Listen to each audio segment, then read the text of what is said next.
রুটি দিয়ে দুধ মালাই অনেক মজার একটা ডেজার্ট। ছোট বড় সবাই কিন্তু পছন্দ করবে। বিকালের নাস্তায় যদি বাচ্চাদের দেন তারা কিন্তু খুশি মনে খেয়ে নেবে। আসসালামু আলাইকুম, সবাই কেমন আছেন? আলহামদুলিল্লাহ, আমি আল্লাহর রহমতে ভালো আছি। চলেন চলে যাই কিভাবে পাউরুটি দিয়ে দুধ মালাই করলাম। প্রথমে নিয়ে নিলাম 1 লিটার দুধ, তার মধ্যে দিয়ে দিলাম স্বাদ মতো চিনি ও গুঁড়া দুধ। সব কিছু ভালো করে একসাথে মিশিয়ে নিব। মিশিয়ে নিয়ে এটা জাল করে নিব।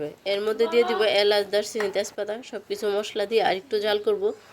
দুধটা যখন ভালো করে ফুটে আসবে তখন এর থেকে অল্প একটু রেখে দিব। এই রেখে দেওয়া দুধটার কাজ আমি পরে করব আর কি। এখানে আমি রেখে দিলাম। তারপর 2 চামচ আগার আগার পাউডার দিয়ে বাকি যেই দুধটা আছে এটার মধ্যে ভালো করে মিশিয়ে নিব। মিশিয়ে নিয়ে ঘন করে একটা মালাই বানিয়ে নিব। এই মালাইটাই কিন্তু আমার কাছে লাগবে। তারপর আগার আগার পাউডার দেওয়ার পর অনবরত নাড়তে হবে, নয়তো কিন্তু নিচে লেগে যাবে, দলা দলা হয়ে যাবে।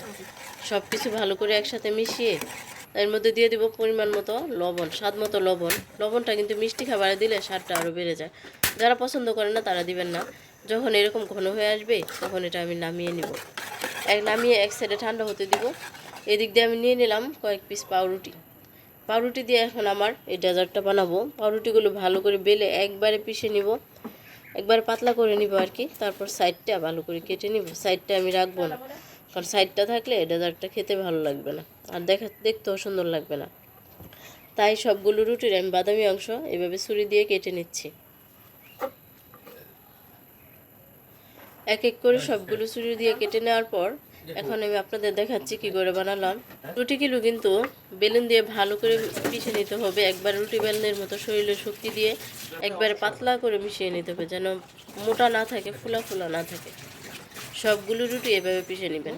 তারপর সবগুলো রুটির সাইড এভাবে কেটে ফেলে দিবেন। সাইডগুলো পরবর্তীতে এটা আবার ব্রেড গ্রাম করে খাওয়া যায়, ফেলে দিবেন না। যে কোনো কাজে বিস্কিট টিস্কিট করলে ব্রেড গ্রাম হিসেবে কাজে লাগিয়ে দিতে পারেন। সেজন্য আমি এগুলো রেখে দিব, পরে আমি কাজে লাগিয়ে নেব। রুটিগুলো কাটার পর আবার আমি সবগুলো রুটি পুনরায় এক এক করে বেলে নিলাম। আমার সবগুলো রুটি কাটা শেষ। এখন আমি চলে গেলাম বানাতে। তারপরে এই যে দুধ মালাইটা বানিয়ে রেখেছিলাম, এক একটা করে এভাবে পরিমাণ মতো পাউরুটির উপর দিয়ে দিব, দিয়ে রোল করে এটা বলে দিব।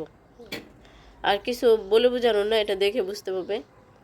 তারপরে এই যে মালাইটা রেখেছিলাম সাইডে একটু মালাই দিয়ে, মানে কষের মতো আর কি, এটা একবার আঠা লেগে যাবে আর নড়বে না। সবগুলো মালাই এইভাবেই বানাতে হবে। এক এক করে এখন আমি সবগুলো মালাই বানিয়ে নিচ্ছি। বাচ্চারা এত পছন্দ করে এই ডেজার্টটা, আমি যখন করলাম মানে বাচ্চারা এত পছন্দ করছে কি আর বলবো। আর বাচ্চাদের খুশিতেই কিন্তু আমাদের খুশি। বাচ্চাদের জন্য একটু কষ্ট করতেও কিন্তু ভালো লাগে। একটা জিনিস করার পর বাচ্চারা যখন বললে যে না ভালো লাগছে, পছন্দ হয়েছে, তখন কিন্তু মায়েদেরও ভালো লাগে। সবগুলো আমার বানানো হয়ে গেছে, আমি আপনাদের দেখিয়ে দিচ্ছি। সবগুলো সাজিয়ে নিয়ে এর মধ্যে ওই যে দুধটা রেখেছিলাম, এখন সেই দুধের কাজ। গরম দুধটা ঠান্ডা হয়ে গেছে, এখন আমি ওই দুধটা ঢেলে দেবো। দুধটা ঢেলে দেওয়ার পর পাউরুটিটা কিন্তু ঠান্ডা হয়ে আসবে, মানে নরম হয়ে আসবে, একবারে মোমের মতো গলে যাবে। তারপর একটু পরিবেশনের জন্য উপর থেকে কিশমিশ দিয়ে সাজিয়ে নিলাম সৌন্দর্যের জন্য। আমি একটা আপনাদের কেটে দেখাচ্ছি।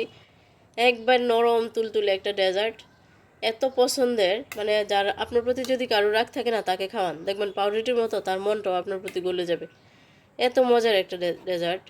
আর দুধ যত বেশি দেওয়া হয় ততই কিন্তু ভালো লাগে। আর দুধ জাতীয় খাবার পছন্দ করে না এমন কেউ আছে কি? আমার মনে হয় না। আমার কাছে খুব ভালো লাগছে, আপনারা করবেন। আজকের মতো এই পর্যন্তই। সবাই ভালো থাকবেন, সুস্থ থাকবেন। আসসালামু আলাইকুম। সবাই সবার জন্য দোয়া করবেন।